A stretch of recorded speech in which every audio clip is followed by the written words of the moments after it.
Hello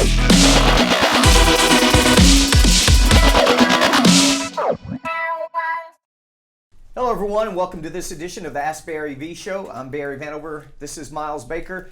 Mr. Baker, I got to tell you, I'm a little upset today. I apologize if I'm a little down, if energy's off. I don't even know how good this show's going to be. The last college basketball recruit of the year was declaring today, and it was between Kentucky and Duke. He went to Duke. I just got the tweet out message. So, you know, us Kentucky that stings. Basketball fans take it serious. Yeah, we're college basketball fans all year long. Yeah. You know? So next thing is, what does every good college basketball fan do after this besides the NBA playoffs? We watch the NBA draft to see where our college players are going. Right, and then we get in full swing, ready for the college basketball season again. So, you know, why somebody would want to go to Duke over Kentucky, I'm not sure. But you know, whatever the young man. Well, you know, Kentucky has 5 top 25 players coming in this freshman class. He's not going to play. He won't be the star. Well, I think he would probably play. He's pretty awesome, but whatever. So now I'm rooting against him. Marquise Bolden, I hate you. As the Shark Tank dude says, you're dead to me. You are the cockroach that you are. You are dead to me. What's that guy's name, the Shark Tank guy that does it? Sean, you know the guy? Mr. Wonderful. Mr. Wonderful. But what's his real name? Kevin O'Leary. Wow, you're just full of smart. You're like on Joe Rogan's show, the guy in the background that just researches stuff real fast and has it. But they've got 2.5 hours for a show. We've got 20 minutes, so let's go ahead and get started. All right, so for this week's questions, Nick K asks, he says, Mr. Vanover, how do you feel the martial arts industry has changed in the past few years, and where do you think it's headed? That is a good question. You can't, you know, the positive things about the change of the martial arts industry is martial arts has never been as popular as it is right now. You know, for whatever reason, I likened that to 2 events. One was the onset and popularity of the UFC. Martial arts gained instant credibility. Not instant, it took a few years, right? But it's never been more credible. We are the superior fighting art of the world. And everybody knows it, and it's uplifted the entire industry. I think 9/11 had a lot to do with that too, with a more importance on self-defense. And you know, you gotta add Taibo in there. Taibo was a big deal, and fitness kickboxing is still very popular. So with all of this attention to the martial arts industry, with all this legitimacy, so to speak, it's leveled up the industry. It's brought everybody up a level. Well, not everybody. It's brought some people up a level. So what does that mean? Well, look at Kickboxing Fitness. You know, one of the biggest franchises in the world now is I Love Kickboxing.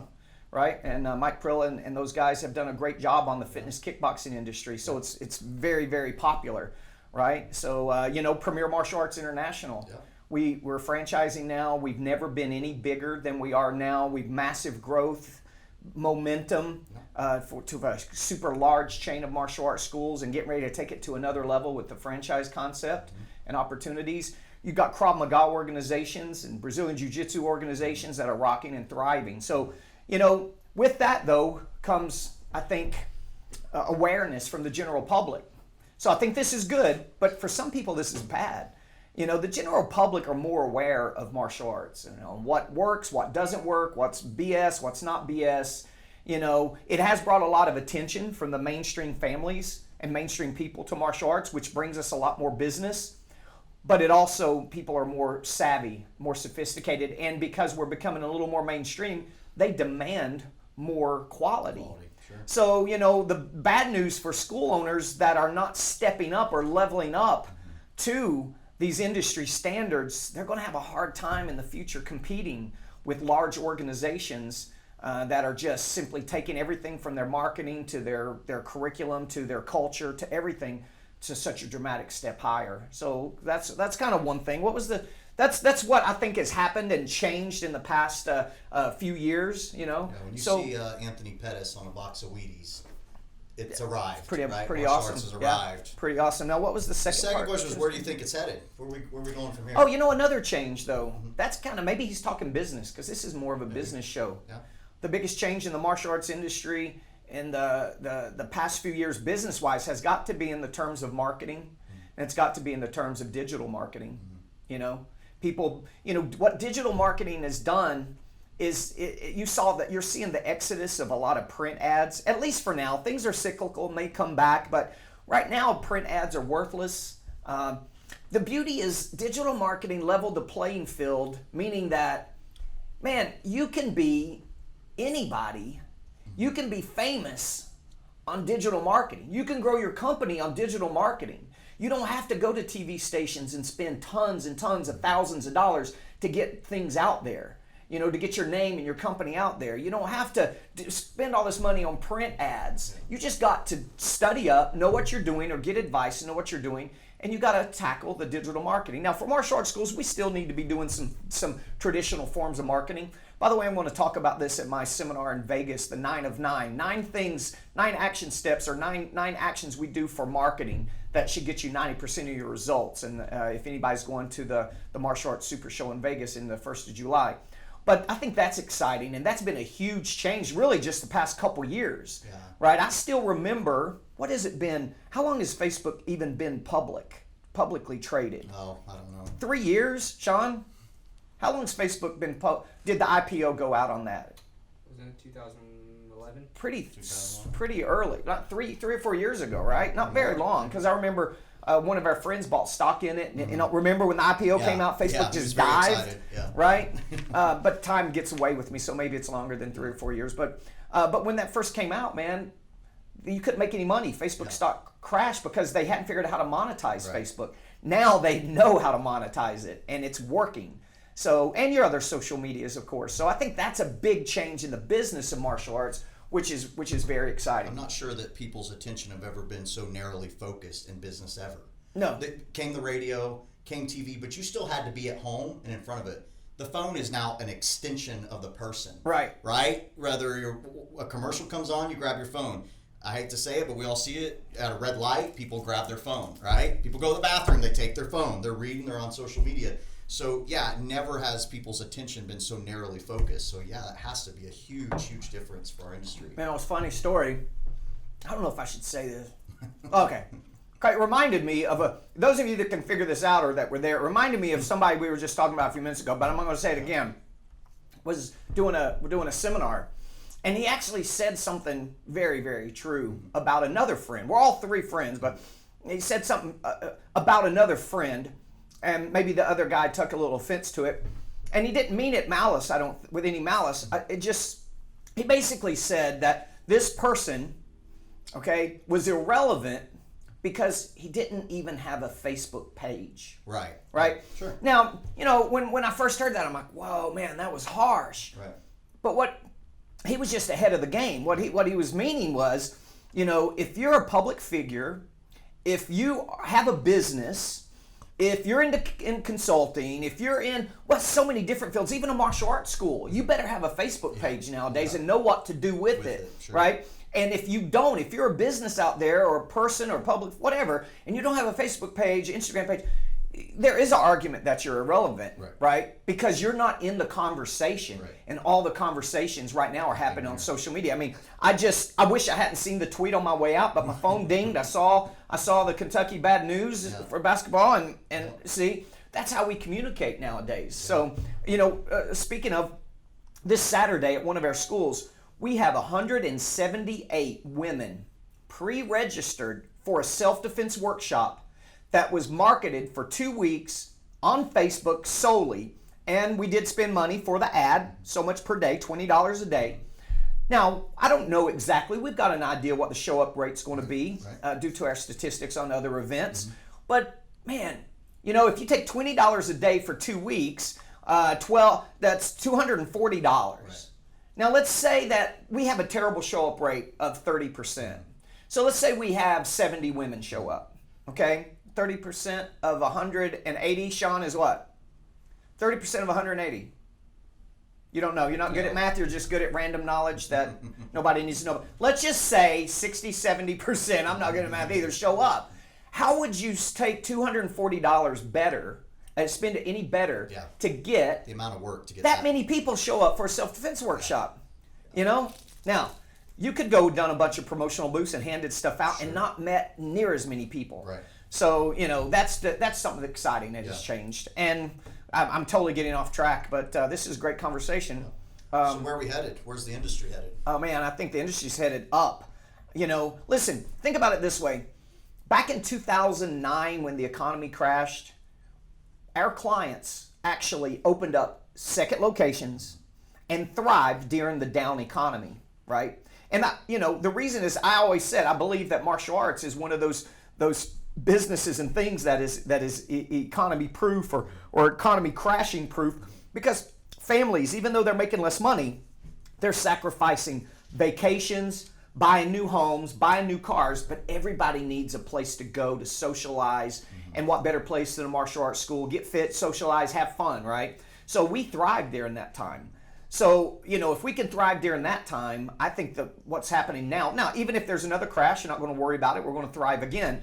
But I think the martial arts industry is headed up. I just do think that some of these organizations are going to that are mainstreaming, that are super professional, that are really systemized. I think they're going to continue to grow, and maybe competition is going to get. I mean, UFC has gyms opening now, right? I mean, they've had gyms opening for a few years, but I think the competition is going to get stiffer and stiffer and stiffer. On the rise. All right, awesome. Our next question for this week came from Rick T. He asked, "How do you decide on what your new student goal should be each month?"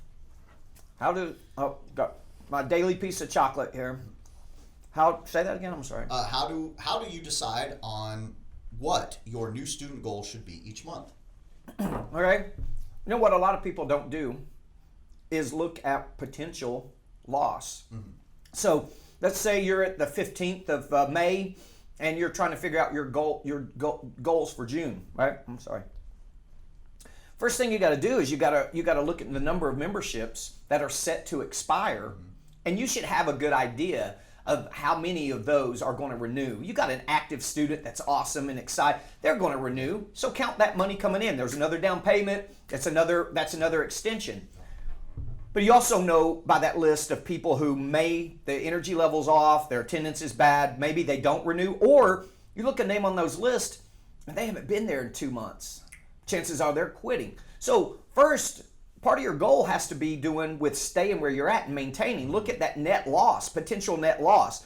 So, let's take a 100-student school just for math numbers, right? If 5% to 7% attrition ratio is common in the industry. So let's say you're losing 5 students. Well, you got to make up that 5 students before you even, that's got to be factored into your goal, right? And then what I would do is understand and figure out how much you want to grow your school by in the next year.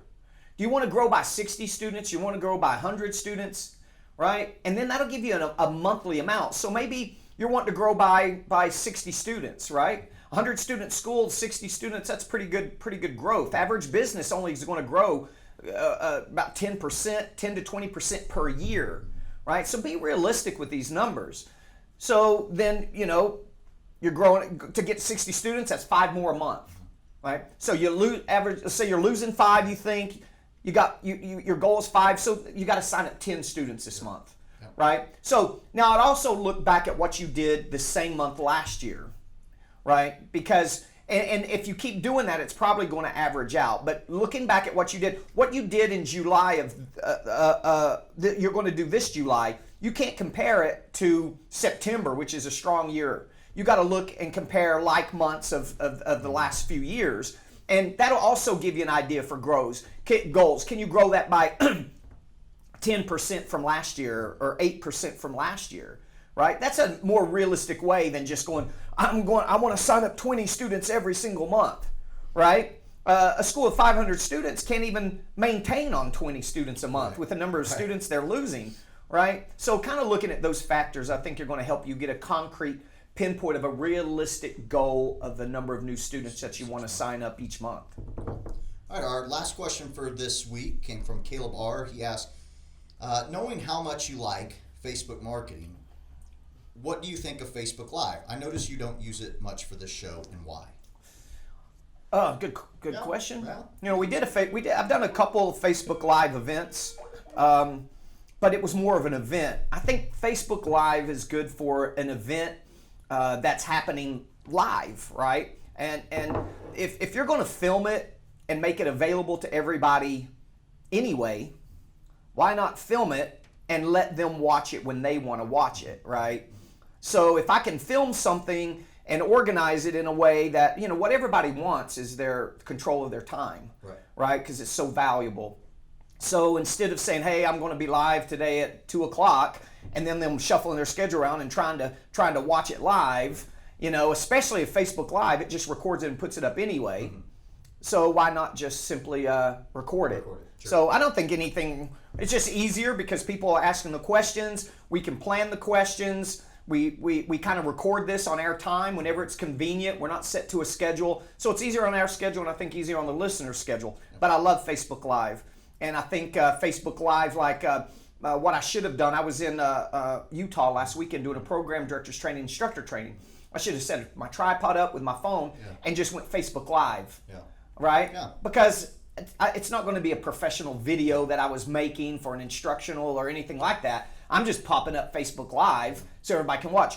You know what you should do with your classes? What about popping up Facebook Live every now and then with your 5 to 7-year-olds or your 8 to 12-year-old classes and go live so the parents can watch it? And then of course, Facebook's going to upload it and it's going to be there so people can see one of your classes going. Right? Of course, if your classes are good. If your classes are not, I probably wouldn't do that. So Facebook Live has a lot of those fun uses like that. You know, being on an airplane and just going Facebook Live because you thought about something you wanted to tell your friends or share it, I think is awesome. Very cool. All right, that's it for this week. That's it? That's it. Wow, man. Went Seemed fast. like it went quick, huh? Did go fast. All right. Well, I'm in a better mood now, so maybe the show helped. So see you guys next time. Thank you.